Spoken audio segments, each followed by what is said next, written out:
Hello,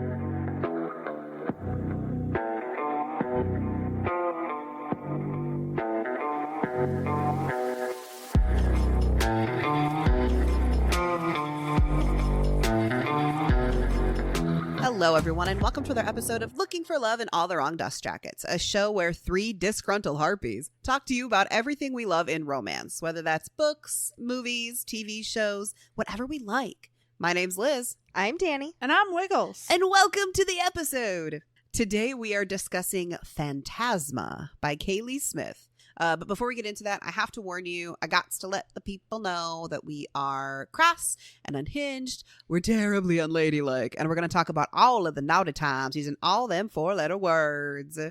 4-letter words. What does that mean? I don't know. It was very ominous. As is much of this book. Yeah. Well, anyway, Wiggs, what can you tell me about Kaylie Smith? Okay, well, Kaylie Smith, in terms of bookography, really has taken off popularity-wise with this book, Phantasma, and then the sequel that just came out, Enchantra. But she also has the Heartless Fate series, which is a Ruinous Fate, a Reckless Oath, and a Raging Heart. So you should check those out if you're looking for more books from her. But let me tell you about the author herself.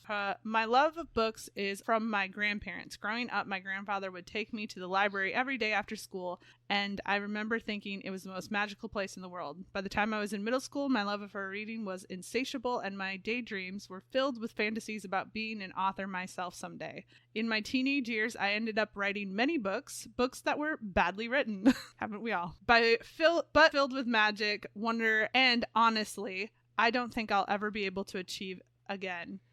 Then I grew up. My writing was shelved in favor of staying out with friends and going to college. It was shelved while I fell in love and got married. It was shelved while I tried to figure out who I was and what I wanted to do in this big, scary world. I can't tell you exactly when the sparkling kernels of ideas started coming back to me. It was somewhere during the day-to-day slush, folded magically into the spaces between my 9-to-5 job and my renewed appetite for reading. It's a funny thing becoming an adult. The monotonous routine everyone seems to dread when you're a kid is really just an opportunity to find creative ways to fill the space and find purpose. And to find my purpose, I started writing again. For 2 years, all I had was a very decisive heroine and her very eclectic companions. Eventually, the characters showed me that their own purposes and took me on their adventure. But mostly, I spent 2 wonderful years getting to know them and myself again. I'm so excited to be able to share my stories and my magic with the world, and I hope wherever you are, whatever you are doing, you will find a little magic of your own. That was the longest author bio I think you've ever read to us. Yeah, and also tells you very little about her. Yeah, but I like it. It was well written. It was. She does also have a facts and questions section. Where can I get the Arxier books? My publishers, Second Sky. Will Phantasma be translated into other languages? Yes! There are tons of translations coming. Will Phantasma ever be a hardcover or have a special edition? There are so many things that go into this, and unfortunately, most of it is kept secret until it's announced. So yeah, if you have more questions like that, go to her website, which is... I should probably tell you that. Which is KaylieSmithBooks.com. So, Danny, what is Phantasma about?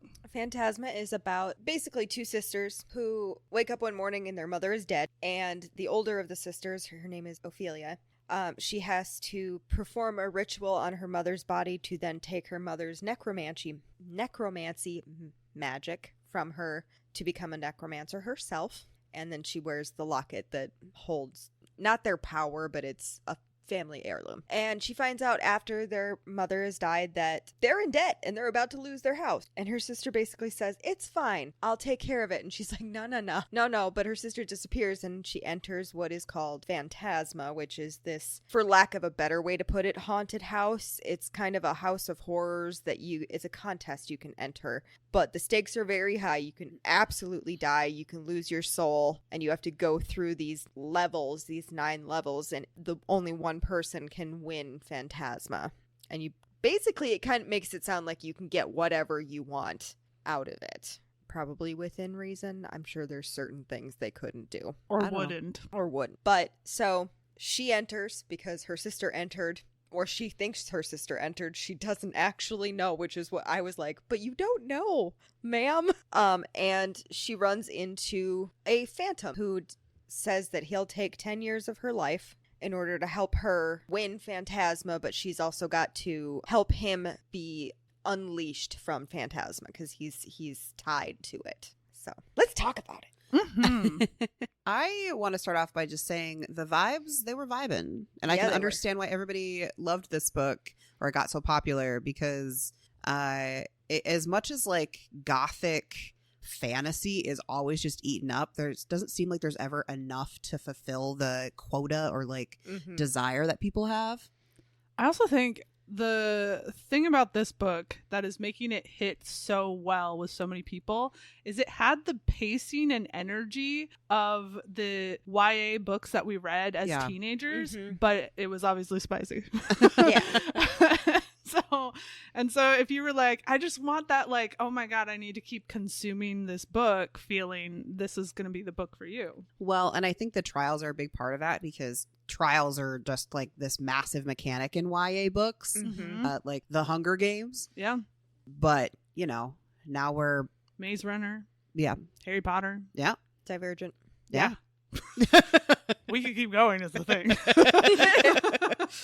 But you have a sexy phantom on top of it and really creepy ghouls and devils and other things. Haunts that are just really inconvenient at times. The one thing I did think on that aspect that was sort of missing is it's implied that this is being done as some kind of like entertainment for the devils. Is somebody watching? But who's watching and how? Apparently, like the devils can sort of peek in on things that are happening, but that seems to be it. And so is it the entertainment for the people who are actively doing it, who also don't really want to be there? Well, it's heavily implied that there's really only two people who don't want to be there. Mm-hmm. The rest of the devils are fine with it. Yeah, I feel like we didn't get as much of a clear answer on like the ghosts and ghouls, their desires. So we don't really know where they stand on the whole Phantasma thing. They like Blackwell says that they enjoy the haunting of the peoples, but like, are they? I can't remember. Did he say that they're tied to Phantasma the way he is, or they're just like, cool, I'm gonna haunt people here? I don't remember if he said whether they're tied there or not. I don't think that they maybe are. I think they're kind of just having fun. Also, I think my impression is that the ghouls are a little mindless. Yeah. Because they've gone a level above Phantom at that point, and so they've lost themselves completely. Well, there's some kind of binding to it where they are not getting out of Phantasma and then wreaking havoc elsewhere. So there's at least some level of they are trapped there.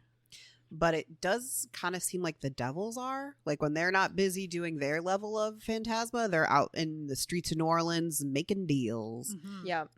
Which I assume that's kind of the whole reason that they hang out in Phantasma. It's like, how many souls can I get from like when the contestants are, for lack of a better way to put it, contestants are in the levels, and the only way they can get out is by summoning the demons. I assume there's a soul bargain happening.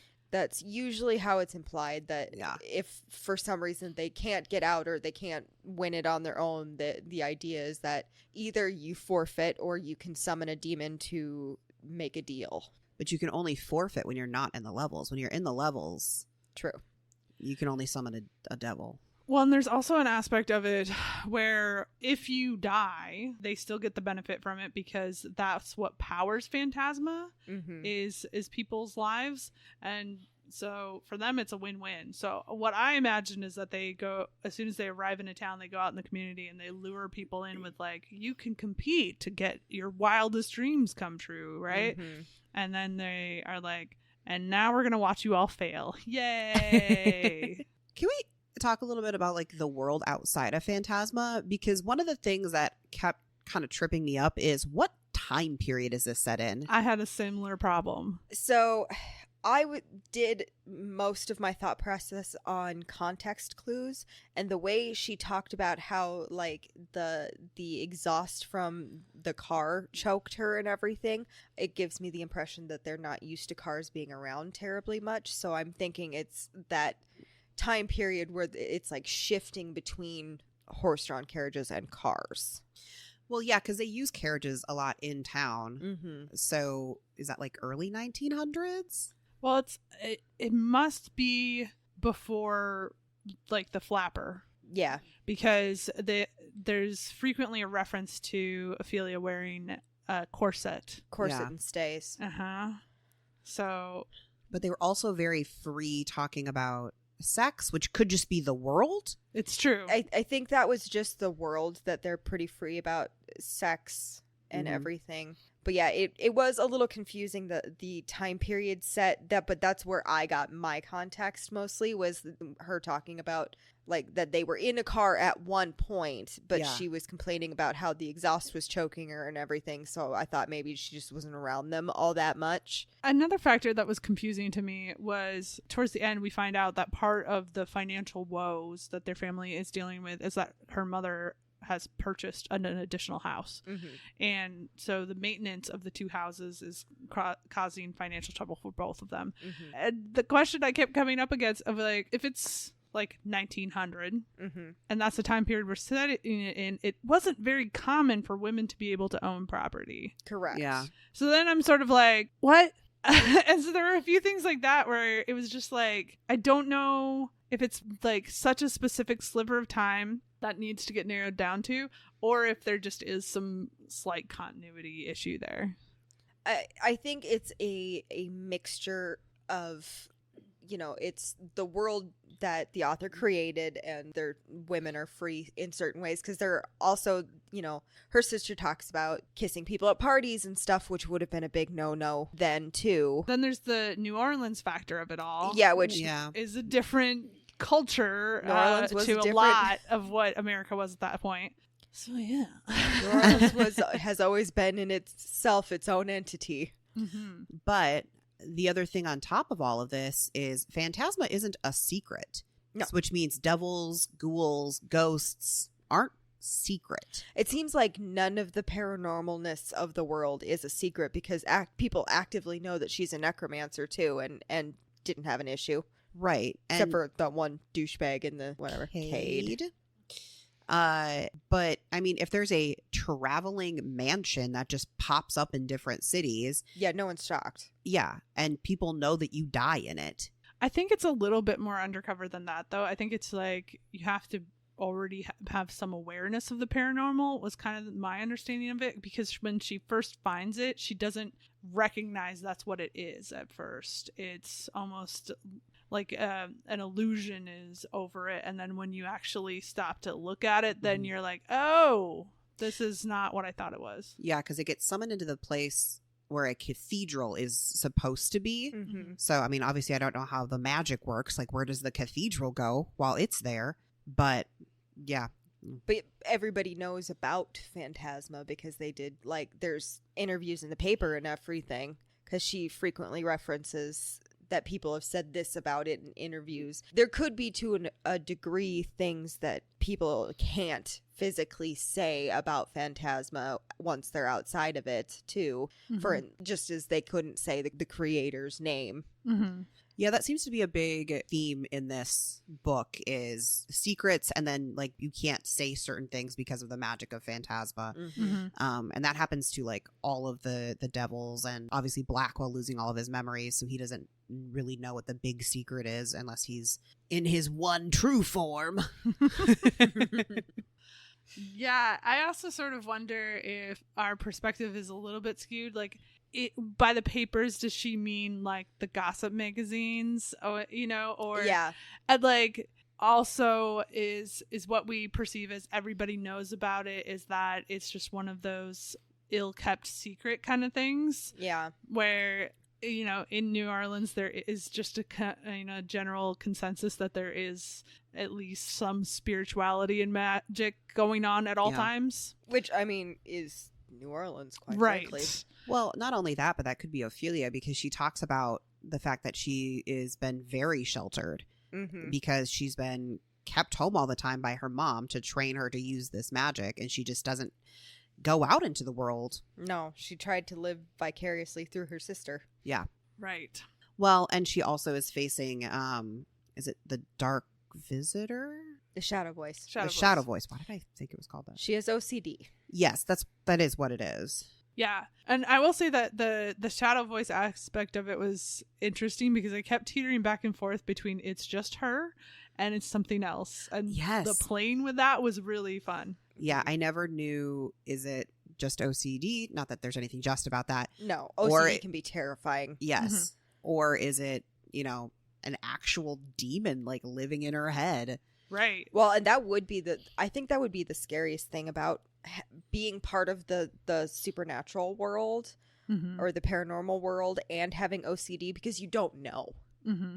Like, I mean, it's the terrifying thing about having OCD in general, because people think that OCD is, I'm really cleanly. There's so much about OCD, and it presents in different ways to many people, and it can be terrifying. Mm-hmm. Yeah. Well, especially at a time where that's not a diagnosis you can have. Oh, no. That doesn't exist at that time period. I did really appreciate the depiction of OCD in this book. There's a note from the author at the end of the audiobook, and basically she's stating that I do have OCD and I want people to understand that it's not what they think it is, and these things are things that I have actively thought sometimes. Mm-hmm. And yeah, it's a really good depiction of it. Well, and it also goes hand in hand with Ophelia having this massive sense of responsibility, right? So her OCD represents itself sometimes as, she has to do certain things or else her sister's going to die, or, your family's not going to be safe and things like that. And she also has this overwhelming responsibility to inherit her mother's magic, keep her family legacy going strong, and then also protect Genevieve. Mm-hmm. And I think that the sister dynamic between those two is very skewed because in some ways Genevieve has taken up this mantle of almost being the older sibling, even though she isn't. Mm-hmm. Like the responsibilities that don't have to fall on Ophelia, she makes sure she picks up. Yes.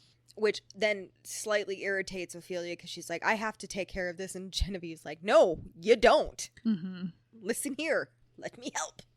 Yes. And so I guess what I thought was done really well was going into them both entering into Phantasma.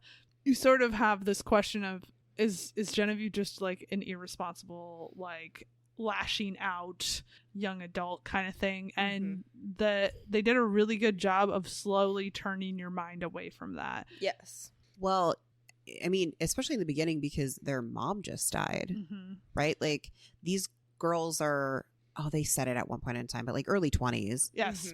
I think Genevieve's 21. I can't remember what Ophelia is, but I would say probably like 24, 25. Right. Yeah. And so it would be pretty commonplace to lose your entire kind of support system and guidance, and you run away to this creepy mansion.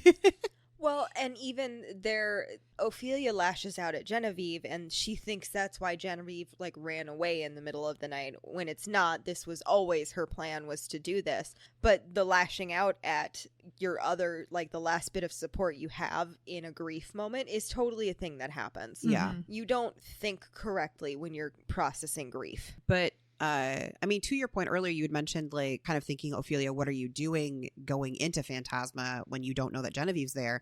But I could see, like, as the I guess kind of oldest daughter syndrome of like, I have to protect everyone, and now the one person that's left that I absolutely need to protect is in probably one of the most dangerous, scary places possible. I would have gone. I understand it, and I would have gone too. I had a moment of, but you don't actually know if she's in there. It was my logic fighting with my emotions.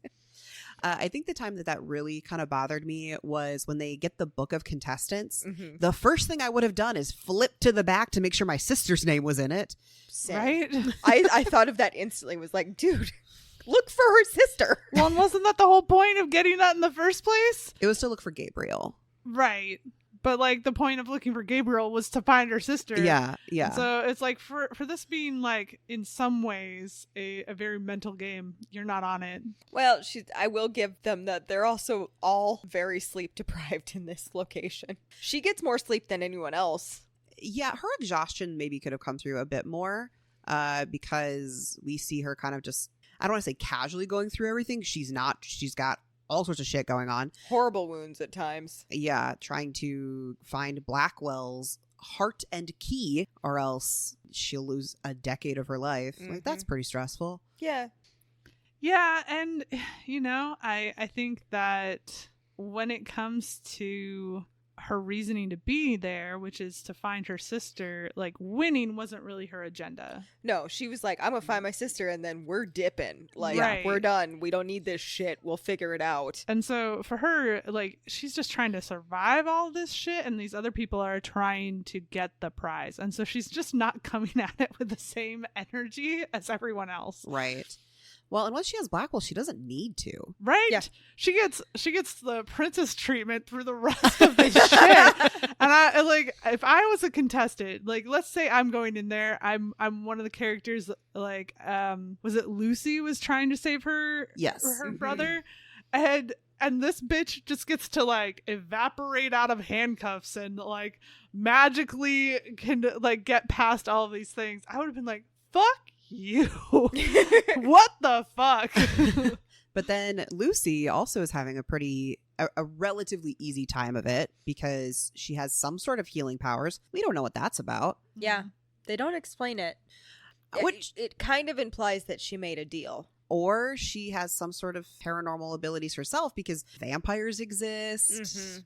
All witches exist. Technically, Ophelia is not a witch. According to her, necromancers are not witches. Yeah. So we don't know. Yeah. And we don't actually get to know the motivations of most of the characters. So you sort of are like, I assume you're there for a reason that matters to you enough that you're, like, willing to risk it and you're not just a dumb fuck. Yeah. But, some people just are dumb fucks. You're not wrong. Yeah. Oh, I could see a lot of people going into Phantasma just to be like, I want to see what it's about. I can best it. I still don't know that wasn't what Cade was there for. Yeah. Cade was there because his family was going bankrupt, and I believe his father said, "You're going to do this and win, or don't come home." Yeah. Yeah. And I still don't feel bad for him. Oh, and Lucy wasn't there for her brother. That was Oh, that was the other girl. that was the other girl. yes, you're right. Because Lucy just happens to also be friends with Genevieve. So what's the other girl's name? I don't remember, but Lucy is Cade's cousin, and Yes. she's also there for a very similar reason. I don't know if it's the same family bankruptcy or if they each have money problems. Yeah, Wow. I know they're both there to save the family fortune in some way. But Yeah.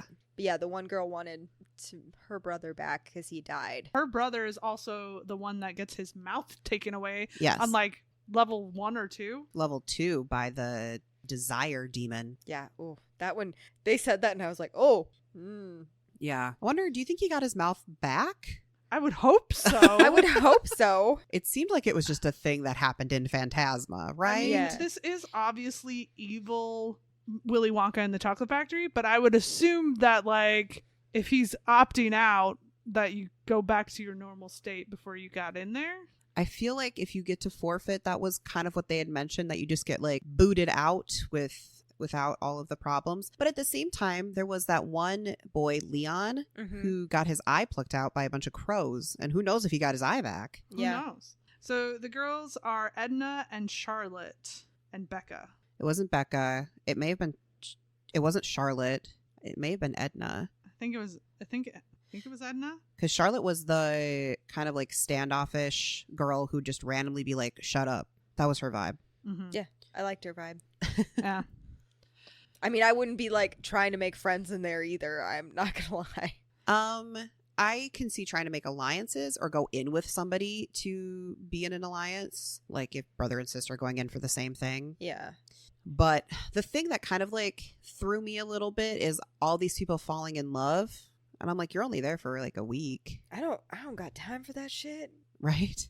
Also, the trauma. Yeah. Like, you're going through a lot of really traumatic shit. I would not be down to be touched at all. Well, I think that's honestly what's drawing them in is the trauma bonds that are Yeah. happening. Well, Lucy and Leon knew each other before Mhm. going in. So Lucy and Leon was tragic. I was Yeah. just like, know. I'm ready to fight him. I'm ready. well, that's the curse of Phantasma. You can't fall in love. And if you do, you're cursed. Mm-hmm.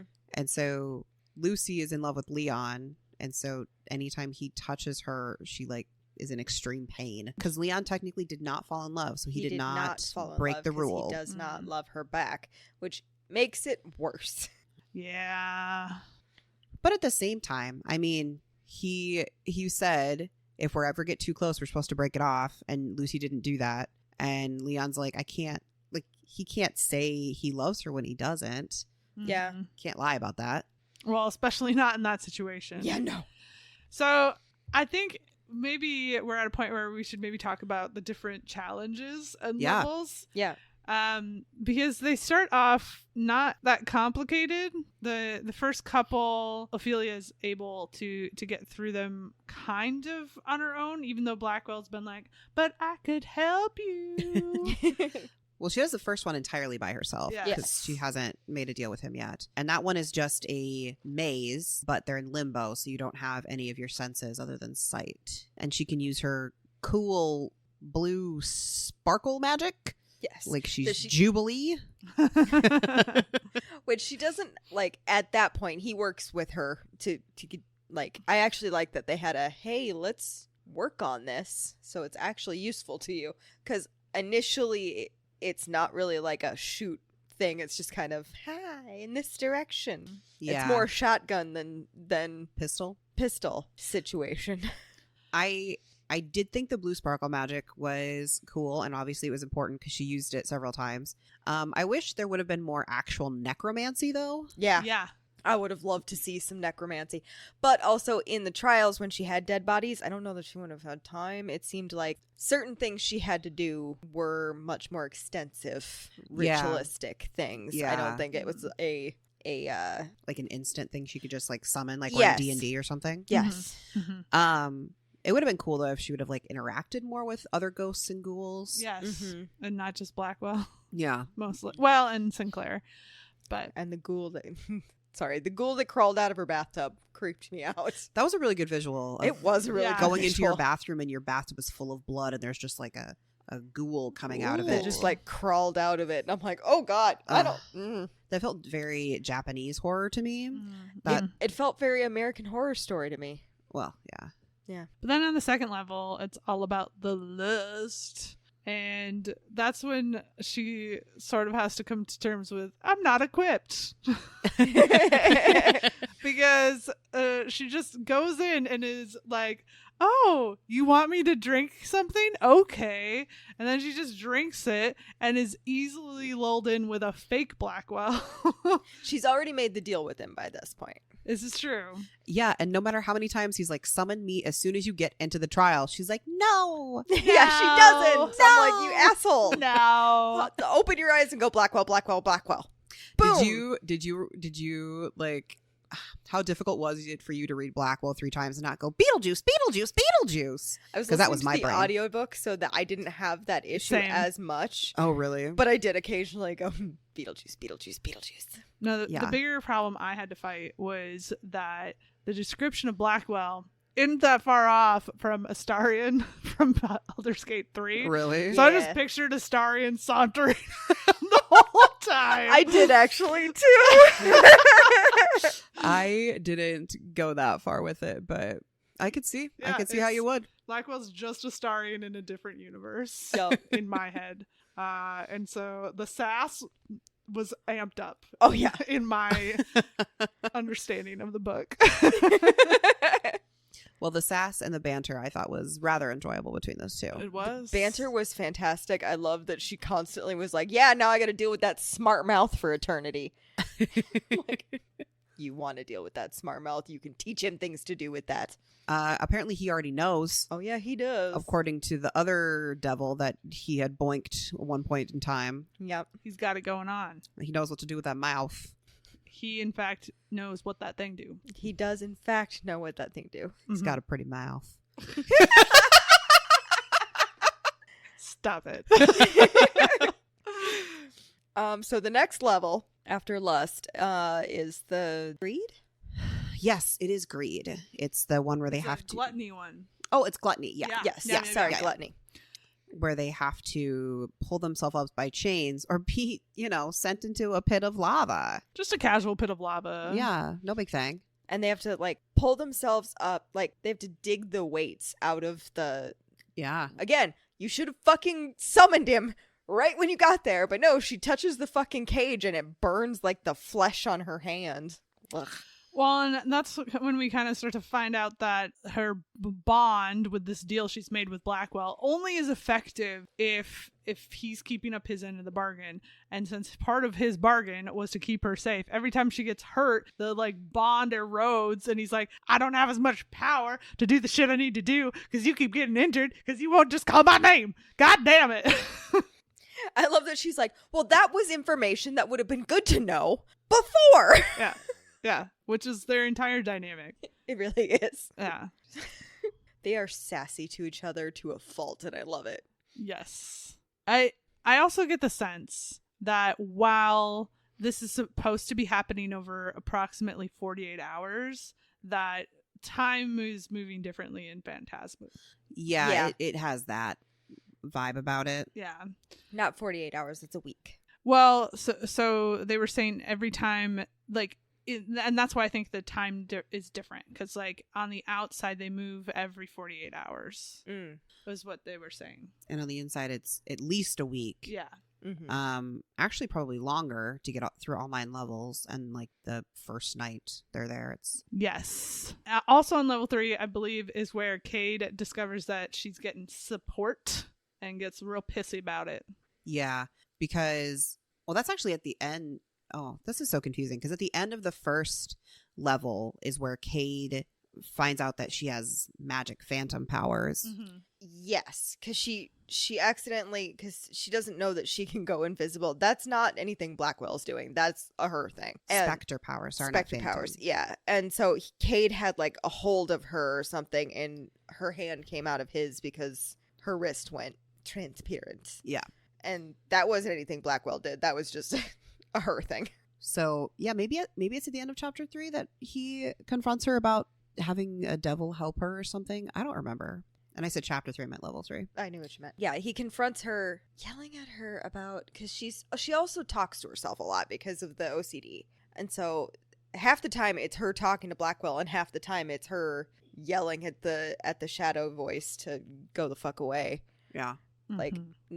Some of the time that Cade's like, see what she's doing, and I'm like, dude, she's mentally ill. Like, she's not doing anything. Fuck off. But Cade has a real problem and thinks that she is a demon. Yeah. Which I loved at one point. She's like, "You're such an idiot. Demons only exist in hell. These are devils here." God, get it together, Cade. So stupid. So stupid. She loves to tell him what a fucking idiot. Well, he is a fucking idiot. Yeah. Because like the way that he is so aggressively trying to like get other people killed. Mm-hmm. I mean, he does make it to almost the end, but then.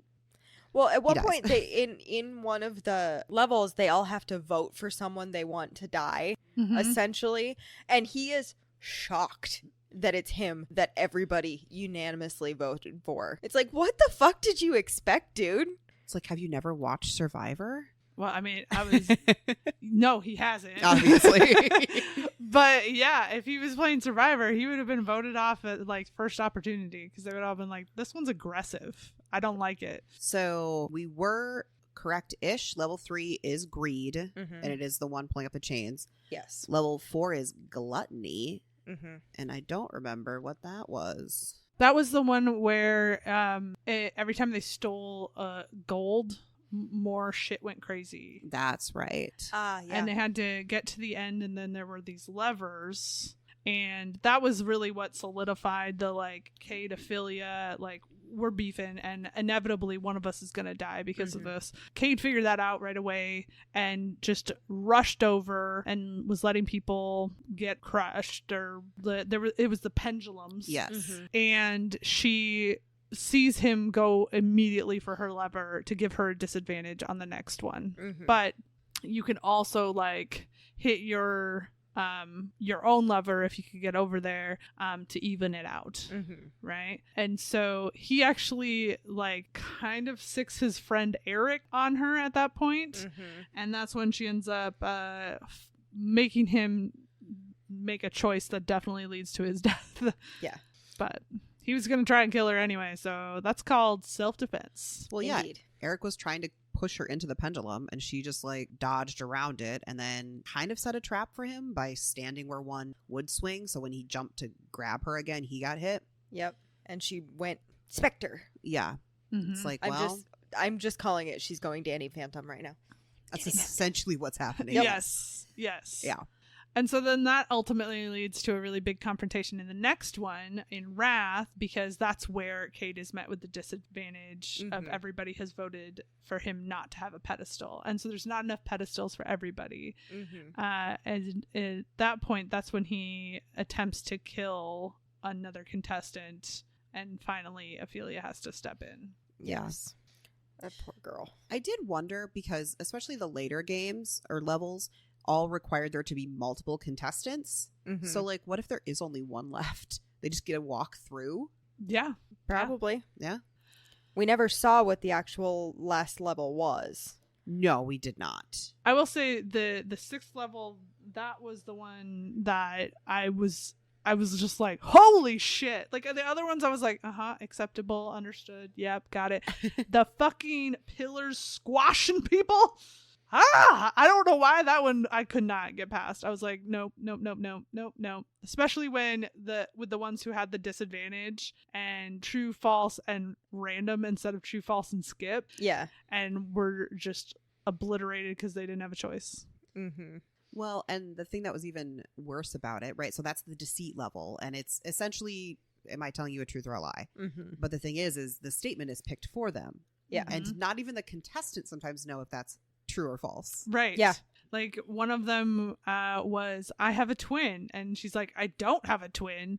And they're like, well, the way this works, are you sure about that? And she's like, I don't know. Wasn't she adopted or something? Or it was something like that. Yeah. So it's like, you could. And Well, and I think the answer ended up being yes, she does. Yeah. And then it was like, well, what the fuck? Where is my twin? well, and the weirdest part is how that ultimately gets solved is the magic heart necklace that Ophelia wears, which even after you get an explanation for what that is and how it's doing what it's doing, you're still like, I still don't understand how that helps with any of that. But okay, I accept it. This is the magic of the world. I mean, it's been around a lot. That's kind of how my brain, I was like, somehow sure. it knows if you've got a twin. Amongst its other weird powers. It could know things about, I guess it could know things about Phantasma, and that's why it knows the answers. Maybe. That makes more sense that it's keyed into Phantasma. Yeah. But, I mean, it also works outside of it. Yeah. Yes, but after Phantasma crumbles, it's just a locket. But that's because it's been used up. It's true. I just have questions about that necklace in general, but we'll get to that later. So then the last two that we have is we see 7 and 8. 7's just fucking violence. Yep. You're like, okay, good times. Everybody's having a good time. No one's having a good time. No. Fraud. That one was fucked up. So up until 7, the contestants are all put into groups, and you only get to interact with your group. So Ophelia is not with her sister. And then we get to 7, where she's the only one left from her group of people, and she has to figure out which fraud is not the real Genevieve. And tricksy devils, neither of them are real. Well, and she had already then spoken to the real Genevieve. Genevieve had left the manor because she forfeited. And been taken out, and then she went in, and immediately there's 2 Genevieves, and she's like, well, what the fuck, did they not take her out? And blah blah blah. It was fucked up. She also then got the realization that her mother died because her father was in Phantasma, was trying to play the game again. And one can only assume he was trying to fix the curse. Yes. So big backstory that we get throughout the book is Genevieve and Ophelia don't know who their father is, whatever. But we find out that Genevieve is looking for somebody named Gabriel, and then we find out that Gabriel is their father, and that mom and dad fell in love in Phantasma, so they get cursed. And Ophelia was conceived inside Phantasma. I thought that would have been cool if she would have gotten like powers out of it or Right. something. But Yeah. Apparently not. But it Apparently also not. sort of became like this like red herring for, oh, that's why she's got the shadow voice. that's Yeah. true. And nope, that's It's just just OCD. So that was interesting. And also the idea that not only had Gabriel done this once, her mom had done it once, but that he decided to come back and do it again. I assume after she had done enough magic to get him like magically restraining ordered. Well, the curse is really fucked up to have it that over time, Gabriel falls more and more like obsessed with their mom, and their mom grows more and more apathetic towards him. Mm-hmm. And so, yeah, I can kind of see why he would eventually be like, I have to go back in and fix it and get rid of it. Right. So now both her parents are dead because he died in Phantasma and he killed her mom trying to... Because he couldn't pick the real woman. Tessie. Tessie? Mm-hmm. I kept thinking Trish, and I was like, I know that's not right. No, Tessie. Well, and it makes sense that he wouldn't be able to do it because when was probably the last time he saw her? Yeah. I mean, not in Years. the memory of the daughters. Right. So Genevieve had to have been an infant because Yeah. otherwise Ophelia would start to have at least like minimal memories of him being there. right. Unless her mom, and that was part of the magic that her mom made when she made that deal with the devil. But Maybe. yeah, so it's at least been 20 years. Mm-hmm. Yeah. Also kind of tells us how far they were able to get Mm-hmm. in the previous run through, because clearly they didn't get to level 8. Yeah. Otherwise he would have known that was coming. Yeah, because they don't change them. No. That specifically explained, like, why would they change them? They're working great now. Yeah, Blackwell says if it's not broke, why fix it? Right. I think that as the demons would be as the devils would be the most boring part of it. It's like, oh, I can only see this scenario play out how many times before I've seen every way that this can possibly happen. right. I'm guessing that's when, like, the devils just kind of leave. Yeah. Because other than Blackwell and Sinclair, they can just fucking be done whenever they want. Yeah. Yeah. And maybe we'll just save level 9, not level 9, after we talk a little bit about Blackwell, because none of that's going to make sense without it. Yeah. So we love a random, he's not a shadow daddy, but he's ghost daddy, I guess. Yeah. He's a phantom. He is a phantom, so he's a much more powerful. Well, she thinks he's a phantom, but He thinks he's a phantom. he thinks Yeah. he's a phantom. Yeah. So her first interaction with Blackwell is actually outside the gates of Phantasma. Mm-hmm. She's walking home and she hears the voice. She doesn't see him, but they have a conversation. She's like, "Can I help you? Like, are you okay?" She recognizes that he is a paranormal being. She thinks he's a ghost or a phantom. Which is her job as a necromancer to Yes. help them. Mm-hmm. Mm-hmm. And he's like, "No." And he said something about a heart and a key is the only thing that could untether me from Phantasma. And then she enters Phantasma. She runs directly into him, and he has no fucking clue who she is. But she figures it out pretty quick. Yeah. Well, apparently one of the things that's a power of her necromancy past is that she can sense people's entities' energy. And so she really quickly picks up on, like, you're that same energy. I couldn't see you visibly, but I could feel you. And you're the same. And he's like, really? Who'd have thunk it? That's so quirky of me. It's like, "I can't remember shit." And she's like, "You really don't remember me? You told me you needed a key and a heart." And he was like, "Wait a minute, what?" Bitch, back the fuck up. I told said you what now? Yes. Help me get the fuck out of here. Well, and as we slowly go along, we realize that to an extent, not to the same extent as what he has going on with Ophelia, he's been doing this over and over and over again every time they Yeah. pick it up, and just keeps forgetting that he's already been there, done that, tried it, and it didn't work. Well, he remembers that he has made these deals with people. But the thing is he doesn't know what to tell them to, like, help them figure out how to get him out of there. He has no clue. So Ophelia is the first one that's like, you told me something about a heart and a key. What's that about? He's like, no clue. No Let's idea. figure it out together. But I found it really interesting that he was saying that most of the people he helps actually end up winning, because I assumed, just kind of the way these types of things go, that nobody has won this. But apparently, like, a number of people have won Phantasma. I think there's generally a winner every time, but there can only be one winner.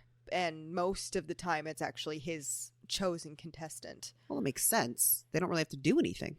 It's true. Right? They literally have the leader of all of this shit handing it to them. Yeah. Which, spoiler, he's actually the prince of the devils. Yes. Which was so I was falling a couple of times for the red herrings. Like at one point I was like, he's Gabriel. I did think that for a little bit. I was like, are you Gabriel? I like kept getting sucked in by these little things, and I was just like, no, that's not it. But I didn't quite get to he's the man in charge until a little too close to when I probably should have let go of some other ideas long ago. Yeah. Well, I had a lot of like, okay, what's the big twist of this? Is the big twist that they fall in love, they get cursed on the second book? Because I hadn't looked into the second book to know what it was about. Yeah, I hadn't either. More intentionally than anything. So I was like, I don't want whatever the twist is here spoiled. And I was like, so they're going to get cursed, and then the second book is them figuring it out. She's going to get out, but Blackwell's not going to remember, and she has to go back and try to like get his memory back. Like, what's the catch? How's fixing? But yeah, nope, he's the prince of the devils. Yes. And he's being punished because he fell in love with a mortal. Yeah, and I still don't know totally how much I love that for Ophelia and now Blackwell, because the reason that she's able to have this connection with him and like can kind of override some of his memory loss is because my understanding is that in this like heart necklace is the soul of Angel, because that's her actual name. Mm-hmm. And somehow because she has that soul on her, he can recognize that. And so then the question becomes, like, is he falling in love with Ophelia or is he falling in love with Angel all over again? Well, and does it matter? So this is actually how I heard it. So after a certain while, the soul that was held in the necklace was reincarnated into someone in her family. See, she is Angel's reincarnation. That's what I got too. Is right. that? But then there was also the soul in the I necklace. don't think the soul is necessarily in the necklace altogether, but she is Angel's reincarnation. So it's much like, and Liz is going to love this analogy, it's much like Inuyasha, where Kagome and Kikyo are two completely different people, but Kagome is Kikyo's reincarnated soul. Right. Like, I get that aspect of it, but I'm just thinking about it from like a romantic standpoint. Is without the additional reincarnated aspect of it, is he actually in love with Ophelia? I think so, because he couldn't remember that Angel existed or anything really about her, and still doesn't at this point. But I think there is. So there isn't a fated mates aspect to it at all, but it is kind of similar to that in the sense of like our souls know each other. That was kind of the feeling that I was getting, because otherwise all of this romance and all of the sex was happening way too fast. It sure was. Correct. There were a few moments where I was like, God damn, you've known each other 5 minutes. I was That's like, cool. ma'am, you are in corsets and a stay. Which, unless you're at a Renaissance festival, means it's a little too soon for you to be doing some shit. Unless they're just all very comfortable with sex, which once again we come back around to, what is the time period? At the very least, Ophelia is not, because she's had one partner, at least one repeated partner. I wasn't sure if there was also like it seemed trysts. like it was a summer situation. Yeah, and it also seemed like it was one of those situations where like she was in the relationship to be in a relationship situation, but also it was not satisfying. No, she was like, this is really boring. And then she found Blackwell and she's like, oh, this can be feel fun. like this? What the fuck? I get it now. I understand. This is all coming together differently. Yeah. I will say it's it's strange for me to say this, but I do think maybe there's actually too much sex in this book. I actually thought so too. I was like, cool sex. Can we get back to the like competition? I know. Little, yeah. I don't know how I feel about that. I'm the smut queen in this podcast, and like I don't know how I feel about that. I was like, yeah, cool. They're fucking. Can we go back to the competition thing? I need to know more of this. Right, I was way more interested in that than the romance. And that's not to say that the romance was necessarily bad. I wasn't liked like, the oh my relationship God. and stuff. It was just like, okay, but cooler things are happening. Yeah, I think a little of that comes down to just how fast paced the entire book was. Yes. So I was reading it just like so fast. Mm-hmm. And so when the sex scenes came, I was like still reading it at that same pace and not really enjoying it or like sitting in it as much as I should. They were well written. Mm-hmm. I just wanted to go back to the like gore a little bit. I know. I think the other problem is close to the end, there were two back-to-back that were very similar. Yeah. And I was just like, this is kind of just a copy-paste. Like they even get interrupted right before he gets to have his big finish twice. I'm not gonna lie, Genevieve walked in and I was like, I think that is my general interpretation of the sex is like it wasn't unique enough to make it feel like all of the different scenes were interesting. It was just kind of like, oh, and now we'd be fucking again. Now we're doing this again. Mm-hmm. It would have actually made the book quite shorter and maybe more appealing to me If there wasn't as much sex. Yeah. Or it just needed to be varied more. Yeah. I mean, if they had been like really varied and they got maybe a little spicy with it or something, you know, because I mean, they weren't bad sex scenes, but they weren't like the spiciest of spicy. And there wasn't the build up, right? Because it happened so fast. Mm-hmm. I wasn't like excited for them to finally get together. It was like, oh shit, they're together now. Whoa, fast. I think I almost would have liked it a little bit better if they had spent more time in the angst phase. Yes. Oh, yeah. Yes. I With, love like, a good angst phase. Stolen touches and like passionate kisses that get cut off too soon, things like that. I think staying there a little bit longer before you get to the sex would have made those sex scenes work a lot better because they wouldn't feel like you're just getting like slammed with it over and over and over again of a very, very similar scene. Mm-hmm. Yeah. Which is a bit of a bummer because I think it could have been a really good vibe for the entire book to have that like angst really build up. So that when we got I love a good build up to. Yeah. And I think it also would have made the moment where, so when Blackwell and Ophelia come to the conclusion that they're getting too close and they could end up getting cursed by Phantasma and they break it off, and Ophelia gives in to Sinclair's like advances to kind of like test, like she kisses him. Well, it goes a little farther than that because Sinclair gets his fingers inside her. Yeah, sure does. And I think I understand where she's coming from of like, it's almost like trying to have a palate cleanser of like, okay, yeah, all right, I'm going to forget about Blackwell right now. And I'm going to do that by fucking somebody else. Or even just to see like, is it just like the environment and the fact that it's like a forbidden fruit kind of thing with a phantom. So now I'm going to go do it with the devil. But I think that moment would have had a lot more weight if it had taken Ophelia and Blackwell so long to get to it. Mm-hmm. But because they got to it too, like that quickly too, I was like, oh, we're just hopping on to the next horse. Yeah. Yeah. I think too, the vibe that I was getting from the book overall is that while Phantasma punishes you for falling in love, it definitely has like this heady, lusty just vibe everywhere. Yeah. And so they're all just trying to, all these devils are like, we'll fuck you at all times to anyone. Yeah. At one point, Genevieve, when we finally get to see her in Phantasma, is talking about like, oh, of course you would get to have an interesting time and get yourself a little smoke daddy lover. And like, what do I get? And Sinclair's like, I can fix that for you.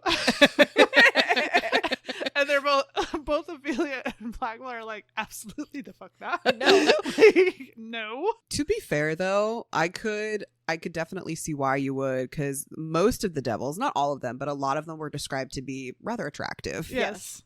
And so if you're like, well, I'm not going to stick around, I'm not going to make it through Phantasma, might as well fuck a devil while I'm here to see what it's like. Yeah.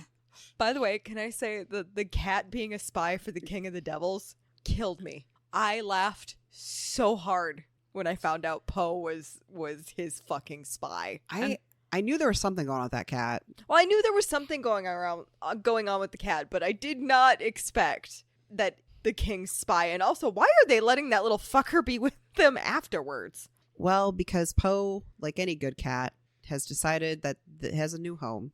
Mm-hmm. Blackwell is his person. It's changed allegiances. Yeah. Yeah. But, after centuries, that makes sense. Yeah. Yeah. I also like to imagine that Poe is not special. He's like been endowed with some powers by these devils, but he's just a cat that is living in a naturally long life. And like, I guess devils can talk to cats. That's my headcanon. Not that Poe is some kind of special He's elemental. a ghost. No. They say he's a spirit cat. I'm telling you that might be what is book canon. It is not my head canon. My head canon is just this like actual cat tippy tapping around. And that's what will live in my head, regardless of what's on the page. I do like the idea of an actual cat just like interacting with ghouls, and the ghouls are like, no man, we don't fuck with cats. Yeah. And he's just like, I'm just here being my cat self. Also, that the cat cat just is wandered gigantic, into fat, white, fluffy cat. Oh yeah, has to be white fluffy cat. Yeah. I do like the idea that a cat just wandered into Phantasma and then they're just like, Oh, fuck that shit. it lives here now. So this cat is Chekhov. Yeah. Only a little bit, and by a little bit, I mean a lot smarter. Oh, that's fair. I love my cat. He's the sweetest creature in the world. He's not always the smartest. The brain cells that are fighting for attention don't always communicate with each other. Yeah. Correct. I do love Chekhov's derpy little face when he just flops over to the side and looks at you longingly. Well, he's telling you, like, are you gonna pet me? Like, what the fuck? Love me now. But he does it so far out of reach. That is one of his favorite things, is if you're like, Chekhov, come here, and he'll come to you and stop right before you can actually pet him.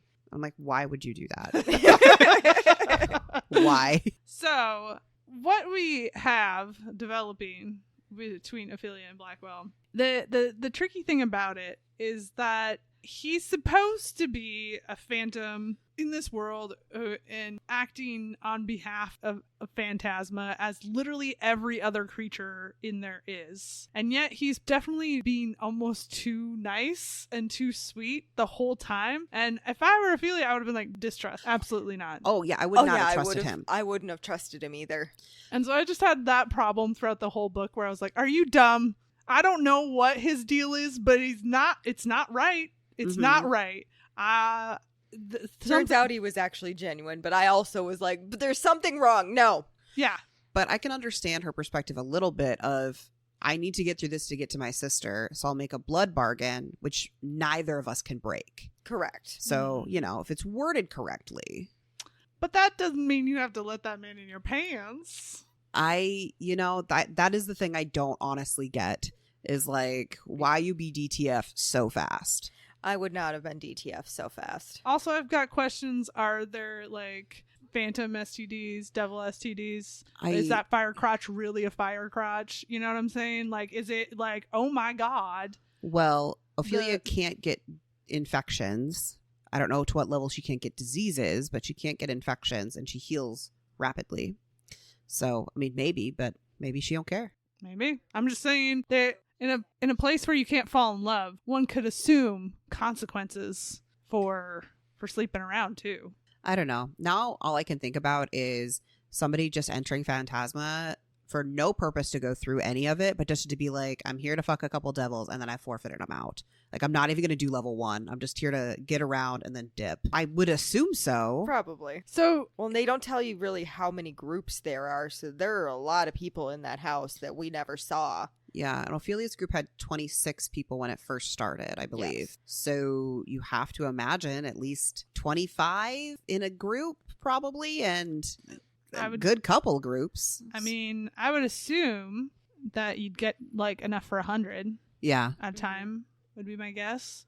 I also feel like the the Phantasma house is, very Doctor Who-ing it, or it's bigger on the inside. Oh, yeah, for sure. And not just like, the facade on the outside looks like a certain thing, but also like when she's in there seems to be pocket dimensions and things like that she's able to fall into. She summons the Whisper Room. She summons his office. Yeah.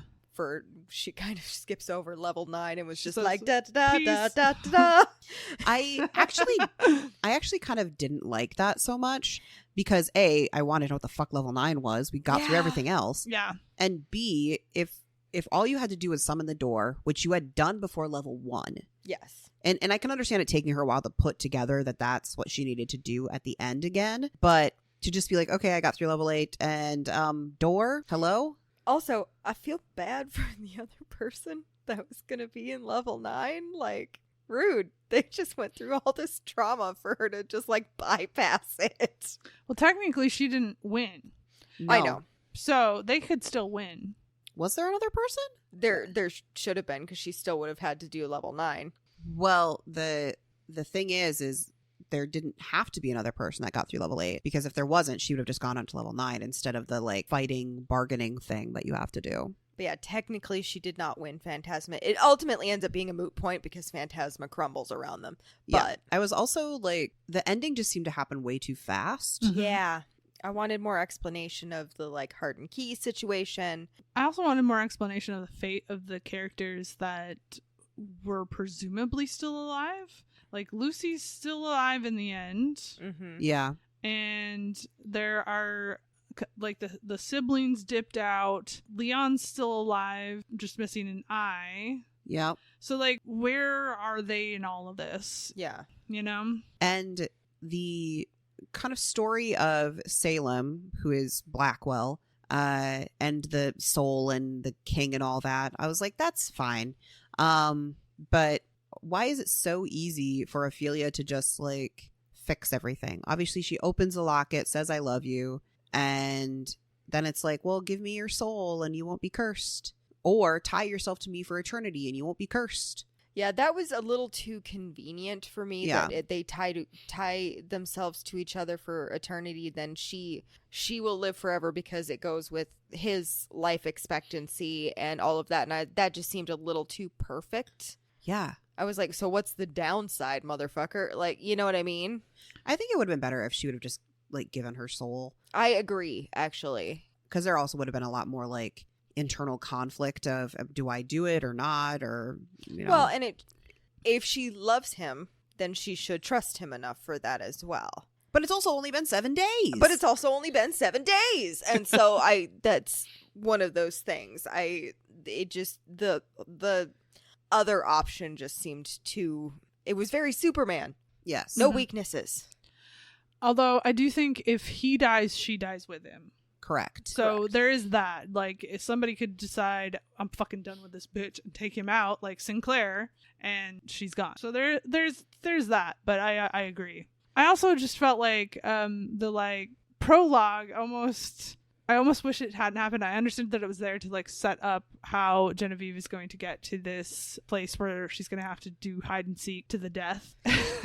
What it is. I know, but it just the way you said it kind of made me laugh.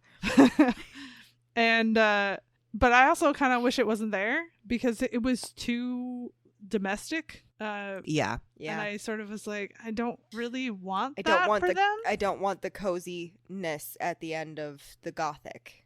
Yeah, No. I think it would have been better if the author mixed the Gothic with cozy, like instead of just like, and we're back at the house living happily ever after. There was something in a graveyard where they're trying to like deal with more ghosts or counteract something that Phantasma and the Devils did to New Orleans. Mm-hmm. Well, and we know as the readers that Blackwell's father, the king of the devils, set this whole thing up to play out the way it did mostly, but they don't know that, and so I was hoping there would be like some consequence of that, of the king basically being, okay, now have you learned your lesson, now come heal and do what I want you to do, kind of thing. Yeah, because he essentially wanted this to end up happening. Right. And Did he though? Because like I understand that he created the loophole, but I never really understood what the motivation for that was, because he was pissed that Blackwell picked his human lover Angel over serving hell and the king of the devils. But like, what's the purpose then of creating the loophole and giving the key to somebody who's going to be reincarnated with Angel's soul? And it just, like, I didn't understand the motivation for that. My understanding of it was very much that it was this, yes, he's a cruel asshole, but it was almost like a father punishing a son and not a king punishing a subject. Yeah. And so he wanted to be able to give this back to him, but he needed to learn his lesson about disobeying him, was kind of the thought process. Because otherwise he could have just killed Blackwell and be done with it. Yeah. And so I think we're supposed to interpret that as, in some weird way, he does care. Sure. I don't know. Yeah. Well, either way, no matter what, even if it was just like a cruel trick where he was like, okay, I'm going to kill her all over again, which it could be, who knows? I would have rather seen some consequence of that, of them tearing down Phantasma. What happened to all the demons or the devils? What happened to the ghouls and the ghosts and the creepies? I assume the devils just go back to hell or go off to do whatever devils who aren't in Phantasma do. But yeah, there's a lot of ghosts and ghouls there. Mm-hmm. Like, did they dissipate in peace finally, or what happened? Does Ophelia now have to use her necromancy powers to like lock them up like she's the goddamn Ghostbusters? Like, what's the story? You know? They don't seem to be doing any bad things to New Orleans. She said she no longer fears walking at night in New Orleans, which I would. Which is confusing because like it's not like Phantasma is a permanent fixture of New Orleans. No. So she was fearing walking at night before that. So is it because she's now kind of, I don't want to say she's necessarily in control of her shadow voice, but maybe she understands it enough to not listen to it all the time? Maybe. Also, maybe she feels more in control of her powers and her ability to deal with the things around her. She's gone through some shit, so maybe it's that. Yeah. I mean... And she's got Blackwell giving her some big dog privilege. Yeah. Oh, for sure. Oh, yeah. Well, and just, yeah, the fact that she's a specter is like, hey... I can turn myself invisible and walk away, motherfuckers. Yeah. You know, it may be something to do with that. Like, it's not even invisible. She's just straight up incorporeal. Yeah. Mm-hmm. And invisible. But on the note of that, how, like, going all the way back to talking about their sister relationship between Ophelia and Genevieve has known she's been able to do this specter shit since she was, like, a kid. And the fact that Ophelia never knew also felt a little convenient. Mm-hmm. Yeah. Like, they're supposed to be so close. And I guess the reasoning kind of makes sense that Genevieve didn't want their mother to know because she didn't want to be treated the way Ophelia was and being kind of like essentially locked up. Not locked up, but kind of essentially in a way. But it just felt a little too convenient. Like, why does Genevieve get all these powers that she's not going to tell anybody about? The next book will be very interesting because we'll get to see much more of Genevieve, and I think there'll be a lot of questions answered. I hope so. Yeah. I hope we get at least, I mean, we don't really need anything more answered about her time in Phantasma because she should just said she turned incorporeal every time she was in a level or in a game. I just love that Ophelia's like, how did you even get this far? And she's like, oh, I just do my fucking shit. I just own it, Ophelia. What's your fucking problem? To be fair, I was wondering that when Ophelia I also did. I was like, are we going to get to like after level 7 and finally just find out Genevieve is dead? That would have been devastating. Oh my God. That would have also narratively very good. It would have been narratively very satisfying for like Genevieve to show up as a ghost. Yeah. Oh, that would have hurt my heart so much. Yeah, the sobbing that would have been happening from the Danny location would have happened a lot. Yeah. I'm going to pose this challenge to more romance authors. There's a part of me that kind of wants sometimes for there to not be a for the most part happy ending. Like, I know love that's a like good- that's what romance is. There's a happy ending, but just because you have a happy ending doesn't mean everybody needs to have a happy ending, you know? Right. Like you can have like the romantic leads, however many there are, can be happily ever after or happily for now. But Genevieve didn't need to live. She did to make the next book. Yeah. So there's Yeah. that.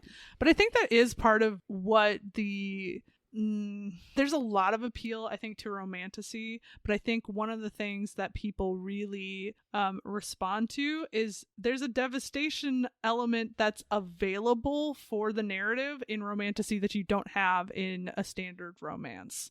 Because in a romantasy, often it's a book of a series, and there are characters that you're going to fall in love with that aren't going to be the main couple or the main couple of that book that are going to be sacrificed at the altar of good narrative. Yeah. Yeah. I love a book that I get emotionally devastated because a character dies. Like, that sucks in that moment because also I'm an ugly crier when I'm reading. You know that meme from Dawson's Creek where Dawson's like, ah! Yes. That is unfortunately what I look like when crying. Yeah. Which is why I don't cry in front of other people. I was crying while reading a book the other day, and Aria decided that she needed to. I was laying on my stomach, and she needed to come and lay directly up against my titties, and I cried on top of her.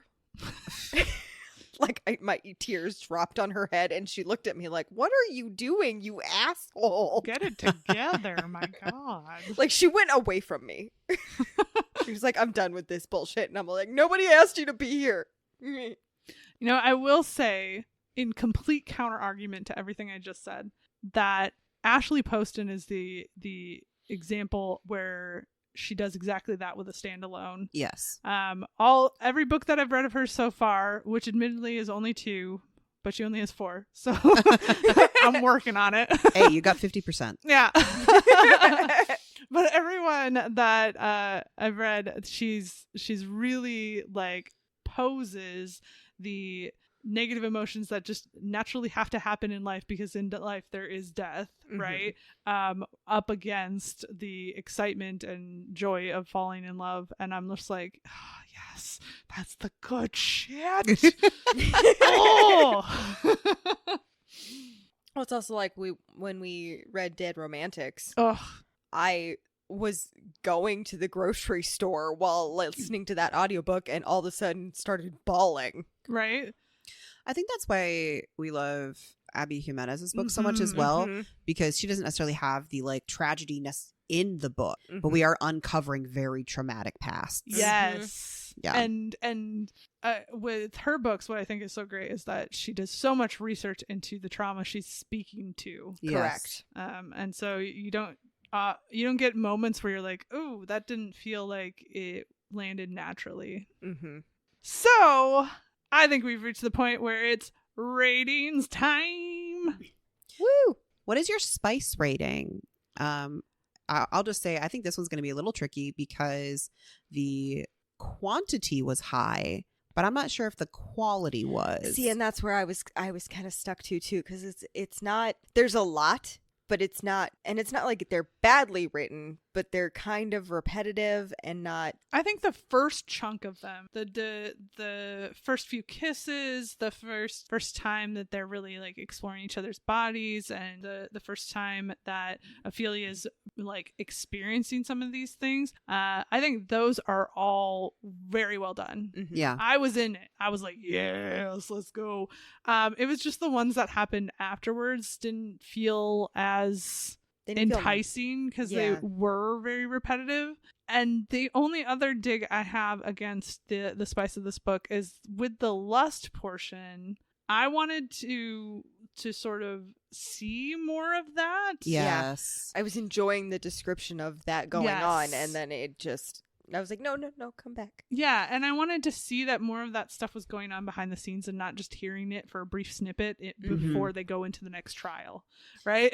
I think in general, I feel like the actual trials could have been a little bit more in depth. I understand that maybe it doesn't make sense because Ophelia had Blackwell and she could kind of get out of most of them so quickly. But that's what we're talking about. We're talking about spice. So I feel like a 3 is a solid number for me. That is what I was also leaning at. There was plentiful, but not exuberant. Sure. Yeah. There you go. I think I'm going to go with a 3.5 just because there wasn't anything that I didn't like. It just it just got to a point where more things that I would have liked stopped expanding. Yeah. So. Okay. Fair enough.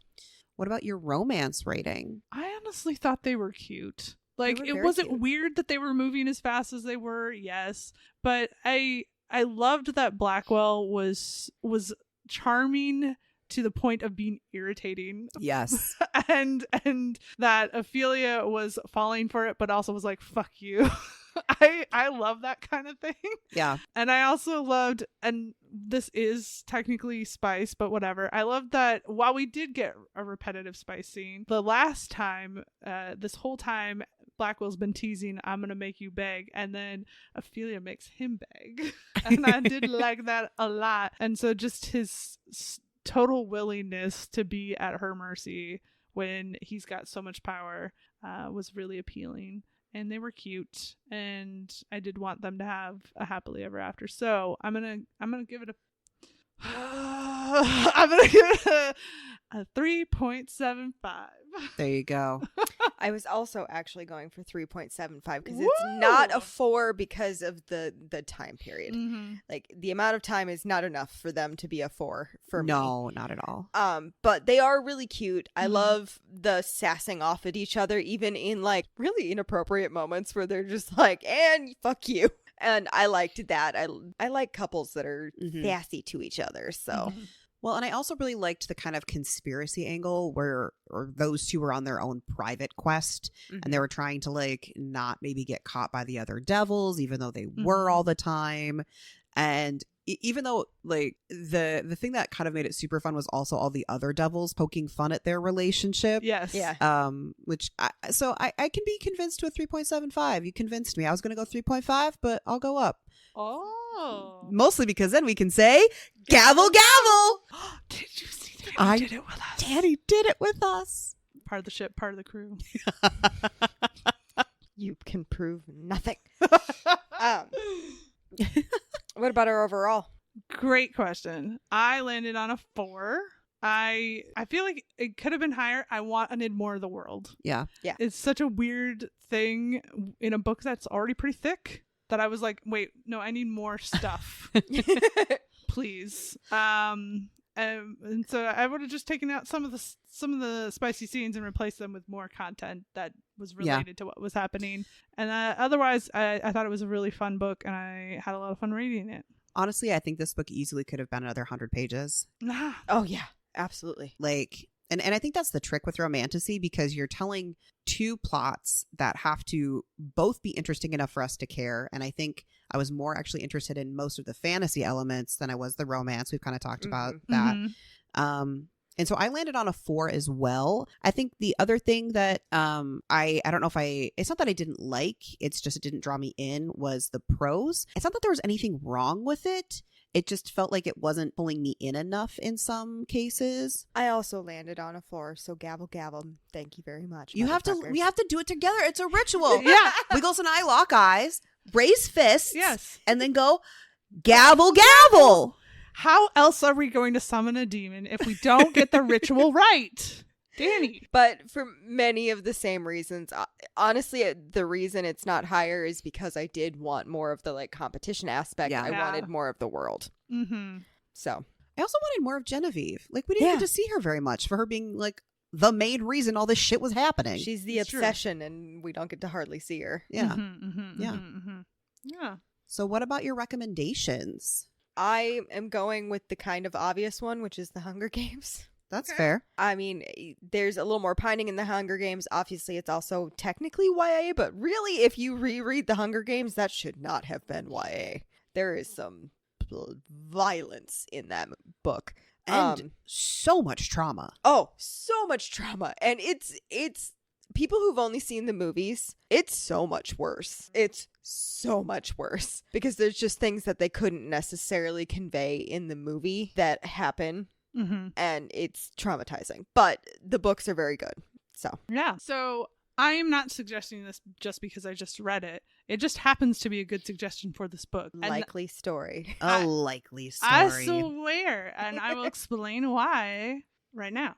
So my recommendation is The Trial of the Sun Queen by Nisha J. Tooley. And so both are our first books in a series. So if you are wanting something, if you go to Enchantra and you get done with it and you're like, oh, I need to start a new series, there you go.